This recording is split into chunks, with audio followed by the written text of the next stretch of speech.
everyone, this is me Nidhi Gupta, your English coach and I welcome you all to Adda 24/7 Foundation channel। आज के video में हम लोग सीखने वाले हैं किसी भी कैरेक्टर स्केच को कैसे लिखें। अब देखो जितनी भी स्टोरीज आपके सिलेबस में हैं उन सब में एक एक कैरेक्टर है और उस कैरेक्टर के ऊपर एक क्वेश्चन आ जाता है कैरेक्टर स्केच लिखने के लिए। अब बहुत सारे बच्चों को तो पता ही नहीं होगा कि मैम कैरेक्टर स्केच होता क्या है। तो देखो जितने भी चैप्टर्स आपने पढ़े हैं ना उस सब में एक मेजर कैरेक्टर है, जैसे कि अ लेटर टू गॉड में लेंचो है, राइट, देन पोस्ट मास्टर है, उसके बाद में नेल्सन मंडेला का कैरेक्टर स्केच भी आप लिख सकते हैं। थर्ड चैप्टर में एन फ्रैंक का ब्लैक एरोप्लेन है ना, तो पायलट का लिख सकते हैं, सीगल का लिख सकते हैं, हरी सिंह का लिख सकते हैं, अनिल का लिख सकते हैं, ग्रिफिन का लिख सकते हैं, ऑसिबल का लिख सकते हैं, हॉरिस डन बाय। ये सारे मेजर कैरेक्टर हैं हर स्टोरी के। तो क्वेश्चन कैसे पूछा जाता है आपके पेपर में, इंग्लिश का जो लॉन्ग क्वेश्चन वाला सेक्शन है वहां पर 6 नंबर का एक क्वेश्चन आता है। अब ये क्वेश्चन कोई कॉम्पिटेंसी बेस्ड क्वेश्चन हो सकता है या वैल्यू बेस्ड क्वेश्चन हो सकता है, नॉर्मल कोई स्टोरी का क्वेश्चन समरी वमरी लिखने को आ सकती है, या फिर बच्चों आ सकता है कैरेक्टर स्केच। कितने परसेंट चांसेस हैं? देखो 30-35% चांसेस हैं कि इस तरीके का क्वेश्चन आएगा। लेकिन इसको फ्रेम कैसे करना है, बच्चे बहुत ज़्यादा कंफ्यूज हो जाते हैं कि मैम हमें कैरेक्टर स्केच लिखना नहीं आता। कोई बात नहीं, मैं आपको आज के सेशन में कैरेक्टर स्केच लिखना बच्चों सिखाने वाले हूँ। रेडी है सब लोग? तो मैं आप लोगों को टिप्स दूंगी, स्ट्रैटेजीज बताऊंगी, पूरा आपको स्ट्रक्चर बना के दूंगी कि किसी भी कैरेक्टर का कैरेक्टर स्केच स्टोरी के अंदर से कैसे फ्रेम करना है। क्योंकि इस कैरेक्टर स्केच को लिखने के लिए ना मुझे स्टोरी चाहिए। मान लीजिए हम लोग कैरेक्टर स्केच लिखेंगे किसका, मैं आपको आज कैरेक्टर स्केच सिखाती हूँ ग्रिफिन का, ठीक है। ग्रिफिन सबको पता है कौन है? बताओ जल्दी से चैट सेक्शन में अगर आपको पता है कि ग्रिफिन कौन है। तो जो ग्रिफिन है वो हमारा फुटप्रिंट्स विदाउट फीट का जो चैप्टर है उसके अंदर जो साइंटिस्ट था ना उसका नाम था। तो chapter number 5 of footprints without feet book, chapter का नाम भी फुटप्रिंट्स विदाउट फीट है, बुक का नाम भी फुटप्रिंट्स विदाउट फीट है, ठीक है। तो इस कैरेक्टर का हम लोग क्या करने वाले हैं, कैरेक्टर एनालिसिस करने वाले हैं और इसका हम लोग कैरेक्टर स्केच लिखेंगे। क्लियर हो गया है ये सब लोगों को? अब आइए हम लोग शुरुआत करते हैं इसकी।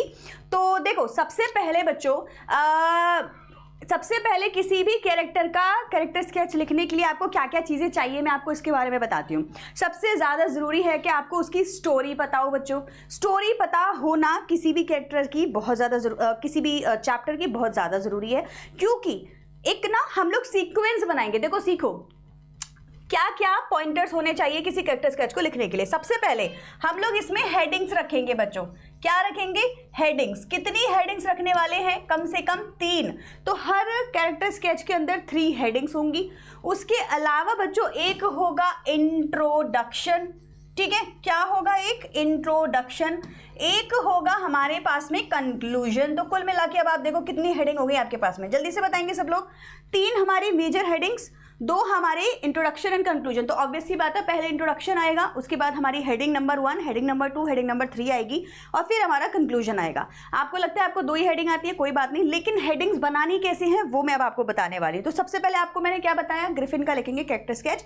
यहाँ पे शुरू होगा इंट्रोडक्शन। अब इंट्रोडक्शन की कोई हेडिंग नहीं डालनी है, आपको क्या करना है, सीधा लिखना शुरू कर देना है यहाँ से लेके यहाँ तक। अब हम क्या लिखेंगे इसके अंदर? इसके अंदर हम ग्रिफिन के बारे में लिखेंगे कि ग्रिफिन एक्चुअली है कौन, स्टोरी में इसको क्या कैरेक्टर दिया गया है और इसके बारे में 1-2 पॉइंट जो स्टोरी के स्टार्टिंग में होंगे वो लिखेंगे। अब हमें बच्चों 3 हेडिंग चाहिए। अब ये 3 हेडिंग क्या होंगी सोचो। 3 हेडिंग होंगी ग्रिफिन की ही कैरेक्टरिस्टिक्स। जैसे कि अगर मैं आपसे पूछूं, आप मुझे बताइए ग्रिफिन कौन है, लॉलेस पर्सन है या लॉफुल पर्सन है? आप बोलेंगे मैम लॉलेस पर्सन है, राइट। फिर मैं आपसे पूछूंगी बताओ कि ग्रिफिन जो है उसने क्या क्या कांड किए हैं इस स्टोरी के अंदर, राइट। मेजरली उसने क्या था, वो कौन था, वो करता क्या था। सो इन्हीं हेडिंग्स को हम लोग क्या करेंगे, एक एक करके लिखते जाएंगे और इसी से हमारा कैरेक्टर स्केच डेवलप होगा। अब आपको ये जो मैंने पैटर्न बताया ना, आपको यही फॉलो करना है हर बार। इंट्रोडक्शन लिखेंगे, 3 हेडिंग लिखेंगे, कंक्लूजन लिखेंगे, बात खत्म। अब देखो मैं ना आपको बस दिखाने वाली हूँ कि मैंने कौन कौन सी 3 हेडिंग इसमें लिखी हैं। पहले मैंने बोला कि वो साइंटिस्ट है, ठीक है, तो हमारी पहली हेडिंग साइंटिस्ट के ऊपर होगी। अब ये देखो कैरेक्टर स्केच को कोई पढ़ेगा नहीं, बस हेडिंग्स पे ध्यान देंगे। फिर हमने बोला उसके अंदर एक और कैरेक्टरिस्टिक थी, वो थी उसकी इरिटेबल नेचर की, इम्पेशेंस था वो बहुत ज्यादा, है ना, इम्पेशेंट था। फिर मैंने लिखी एक लॉलेस पर्सन था। अब देखो 3 कैरेक्टरिस्टिक्स आपको दिखाई देगी इसकी। मैं लिखूंगी कैसे इनको मैम? इनको लिखने का जो तरीका होगा ना, यहाँ पर भी एक और टिप है आप लोगों के लिए। तो हमें किसी भी कैरेक्टर स्केच की हेडिंग्स को जो बनाना है वो तो आप बना लो कैरेक्टर स्केच के हिसाब से, लेकिन इसके अंदर का जो कंटेंट होगा ना वो सीक्वेंस वाइज होना चाहिए जो आपने उस स्टोरी में पढ़ा बच्चों। क्या करना है हमको, सीक्वेंस वाइज होना चाहिए जो हमने उस स्टोरी में पढ़ा। जैसे कि जब आप इस कैरेक्टर स्केच को मेरे साथ पढ़ेंगे आपको लगेगा कि आपने फुटप्रिंट्स विदाउट फीट की स्टोरी को स्टार्टिंग से लेकर एंड तक खत्म किया है। सच में ऐसा ही होगा। देखो अभी मैं पढ़ना शुरू करती हूँ आप लोगों के लिए, आप लोग देखना इसको एंड यू विल रियलाइज कि हाँ मैम आपने स्टार्टिंग से लेकर एंड तक क्या किया, ग्रिफिन के कैरेक्टर को एक्सप्लेन करके दिया और स्टोरी की स्टोरी पढ़ दी पूरी। देखिए सबसे पहले मैंने बोला ग्रिफिन कौन है, एक फिक्शनल कैरेक्टर है। फिक्शनल मतलब बनाया हुआ।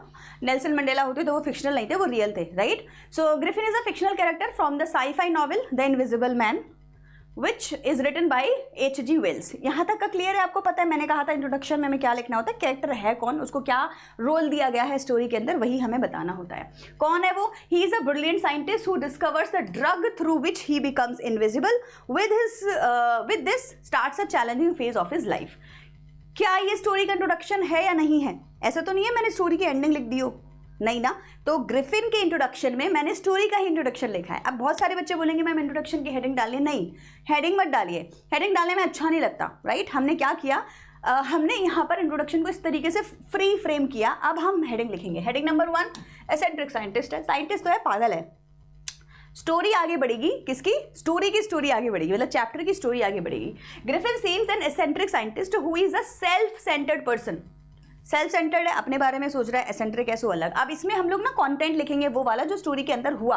स्टार्टिंग में उसने क्या किया, उसने एक ड्रग बनाया, ड्रग को अपने लिए यूज़ किया, उसके लिए उसको लोगों के लिए यूज़ नहीं किया, बेनिफिट नहीं हुआ इससे किसी का, उसका अपना एजेंडा था और खुद ही इनविजिबल होके वो लोगों को परेशान करने लगा। हमने बताया कि वो एसेंट्रिक साइंटिस्ट है, ठीक है।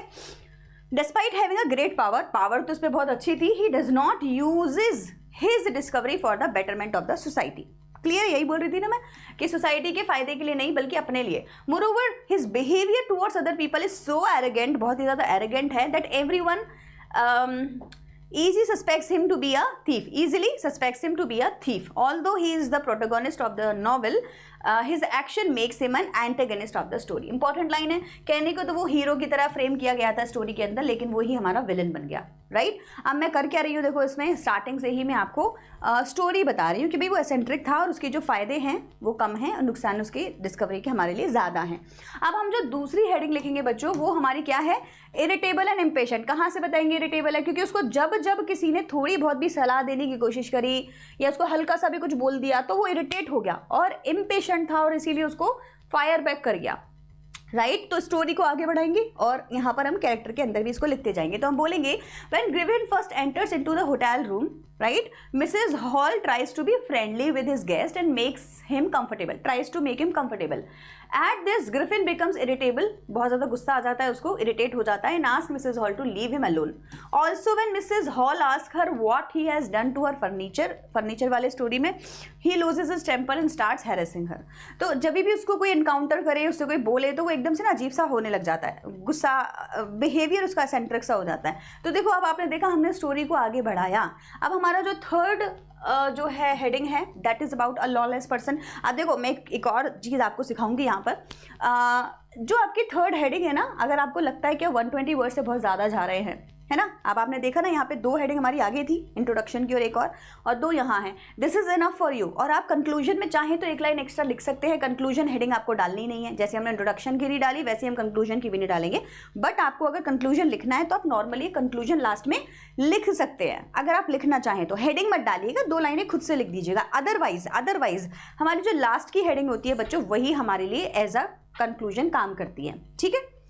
सो अब लॉलेस पर्सन में हम सारा डेटा उसका बता देंगे कि करके कि उसने क्या किया था। तो हम बोलेंगे after being invisible Griffin follows a chain of illegal acts. यहाँ पे हमारी पूरी स्टोरी कवर हो जाएगी। क्या क्या किया उसने, first he sets fire to landlord's house, then he steals food from without paying for it in a London store में किया था ना उसने। बिसाइड्स उसके बाद में he robs the owner of a theatrical company, सारा सामान लूट के भाग गया था, पैसे भी लूट के भाग गया था। And steals money from a clergyman's desk, clergyman का जहाँ पे ही रहता था इन वहाँ की डेस्क से इसने पैसा भी चुराया। All these actions make him a lawless person. तो हम कह ही नहीं सकते कि ग्रिफिन एक लॉफुल पर्सन है, वो पक्का से कौन है, एक लॉलेस पर्सन है। क्लियर हुआ बच्चों?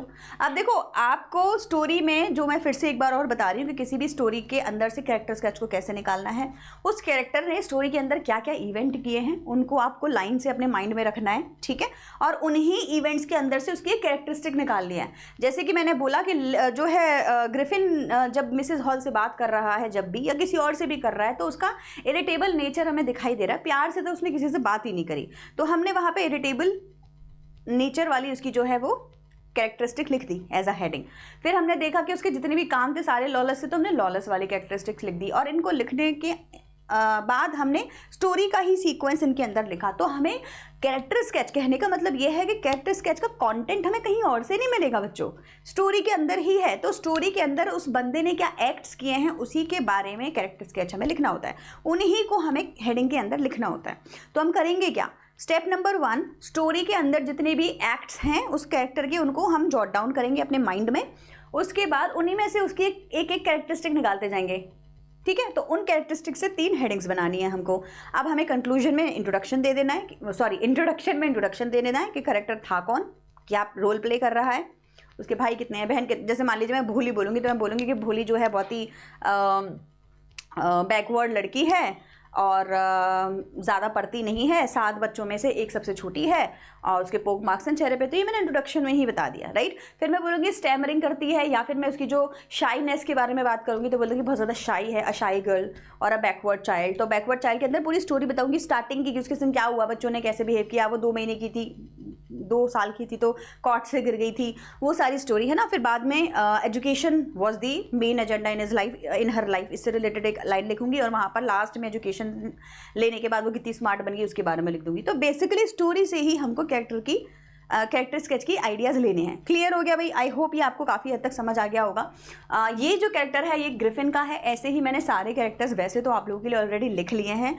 आप मुझे नेक्स्ट बताइएगा आपको किस कैरेक्टर के ऊपर कैरेक्टर स्केच चाहिए, वो मैं आप लोगों को सेंड करूँगी PDF के थ्रू। बाकी हम लोग इसको क्लास में भी करेंगे, तो मैं यूट्यूब पर जब भी नेक्स्ट क्लास आप मुझे बताना कैरेक्टर स्केच आपको किसका चाहिए, मैं आपको बना के दूंगी और हम लोग क्लास में डिस्कस भी करेंगे। कमेंट सेक्शन में आपको वो कैरेक्टर बताना है, ठीक है जी। चलिए, तो मैं आपको मिलूंगी नेक्स्ट क्लास में बच्चों।